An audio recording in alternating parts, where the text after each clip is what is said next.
looking at the deluge that we're in right now as a culture. So it's like, when you got a little bit of a toothache, you think, oh yeah, I should probably go and check that out. And then whenever you see a dentist, they're just But the rot uncomfortably, has gone down into your gums and you're going to lose the tooth. And and it's in the jaw, and then suddenly it's like, okay, you just we've got to tear through your bone and rip everything out, and it's way worse than you thought it was. Yeah, so it's kind of felt like that a little bit. Like, uh, it hasn't been a comfortable experience setting up this story. Doing the arc parallel to writing DRACO ALCHEMICUS, it's we're trying to find stability in a very chaotic stability in it, and it feels like the more we've set all of the problems, the more we can't. There's no copium. Like, we can't run away from it now. there's no copium left at There's all. no copium left. Yeah. Yeah. Um, the dog agrees. The dog agrees. Yeah. Well, so there's a bit of news down under in your neighboring country, Mm-hmm. whatever relationship you all in Oceania have to each other. That what Arden Jacinda has just resigned. Oh, I didn't even know. Did you know that? This I is didn't this even- this literally hit like an hour or two ago on Oh, all of okay, the that on all of explains the news flashes, the breaking 911, and Telegram was not quite as alight with the news as when Russia invaded the Ukraine last year. That was amazing, right? Watching that blow up on Telegram and saying, "Wow, I wonder when we're going to hear about this in the normal news." it. My husband actually saw about Arden, and I'm like, "Has that just happened?" What because I was surprised, I hadn't seen it on Telegram yet, and it was within minutes, right? So we're in this, and what the wannabe globalists are in Davos right now doing their meeting, Yes. and feeling, it sounds to me like from some of the reports that they're having, that they're feeling kind of like they've lost the thread too, that they want to still be in control of the story and calling all the shots and being able to set up whatever drama we're going to find ourselves in next. And they don't seem to be feeling it. They don't seem to be having a sense that anybody's listening to them anymore. Yeah, yeah. Well, the bluff of their poker games kind of went off. Like, everybody, Right. yeah, like the couple of journalists that were following the Pfizer CEO around were asking him very blunt questions in the street. He was just walking and saying, "Have a good day," and they completely ignored him and kept following him up through the streets. And the public seemed to not have this fear of the actors anymore. The corporate heads that are out there at the front. I mean, that Arden has resigned. She was looking very much like the entity, the entity, whatever it is. The Gollum-like, economic or Gollum-like. oh, Yes, well, she's in her press report. People were commenting, it's like she looks like she's about to cry, right? So something's. yeah. And what's interesting is, like, as we talked last week, like, we've been in this doom arc for some time now, and the feeling of, I mean, not even just losing the thread, but the waters swirling around, and nobody, even the people that claimed all along, all these last several years, to have the answers and be able to tell us what to do. I mean, Arden, right? She was big on telling everybody what to do. You must do this, or else we're going to put you in jail, and you must do that, or you're all going to die. And that the confidence that they have in their doomsaying looks like it's a bit frazzled. Well, it's a bit frayed. it's interesting because she was probably the creepiest gaslighter of all of the oceanic gaslighters that were declaring mandates. Basically,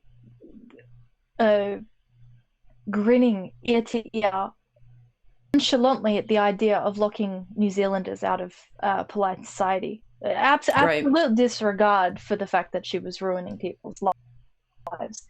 And this about her while she was doing it, which I'm not sure if you guys in the States have the same thing. Have a little bit more of a more forceful, honest authoritarianism, but down here it's it feels like the leadership speak to the public like they're in kindergarten. It's very infantilized. So she was gaslighting music with this odd cheerfulness of someone who was hosting Sesame Street, but at the same time destroying everybody's lives. But you say that she's frazzled. Well, she looks a little but I mean, she's saying it's something like by February 7th or something. But anyway, she's just given a press conference saying she's stepping down. Party's over. There was footage of her doing this, you know, during the press conference, and somebody had tweeted, "I'm fighting my entire life. I know one when I see one." So, in terms of the confidence of what they were doing, I mean, how much of that was aided by chemical assistance? You know, what does it take? Oh, probably most. I mean, some kind of chemical assistance, one way or the other, right? It's. I mean, it doesn't. If she's doing that with her nose, it's suggestive, right? But the thing is, they were playing this. You know, we're going to force this chemical assistance on everybody else. As if it would be. I don't know. I'm still not. I'm still sort of. I don't really believe that most of those people understood what they were doing. I'm not on the complete, you know, it's like complete they were giving people cancer and blood clots and strokes and stuff, and they meant to. I don't think that. I think they're in that kindergarten teacher mode that you're describing her voice using of Mother knows best. The in-group that have all the meetings that decide for the good, and Arden and that group, I think, are and I'm still not sure whether there's a layer, like, so we're playing a lot of this, sort of thinking this through plot wise in DRACO ALCHEMICUS, right? Yeah. It's like that the opening act that we've been working on since about almost this time last year, right? It's been a long journey setting up this first book. That the dragon is the ruler of the city, but we have various characters that are coming in as aspects of the dragon, so they act in the, you know, the conversations with the human characters, but we ourselves, as we're right here, I was like, are we going to show I mean, I think the dragon's going to have to show up eventually, right, as an actual on stage character, but there's also the feel of the dragon's power to convince everybody that they're in the right court, right, and that they're going to be able to be in the game, and that if they play the game well, they'll have access to the kinds of, you know, medicinal powers that the dragon is named for, right, his alchemical powers. And that if they have that access, then, I mean, you know, just the surfing on the desire for that level of power, I can see. I mean, that's why we were making jokes about Arden looking like Gollum, right? It's like she's been so captured by the precious and this desire for the control and the goodness, that controlling goodness, which is not goodness. Well, so in the poem that I started us with, you know, the pyre and the pyre and the fire and the fire, and that intolerable shirt of flame which human power cannot remove. I mean, there's a lot in this. There's a lot in this imagery.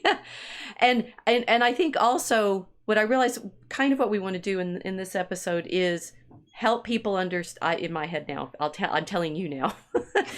Help.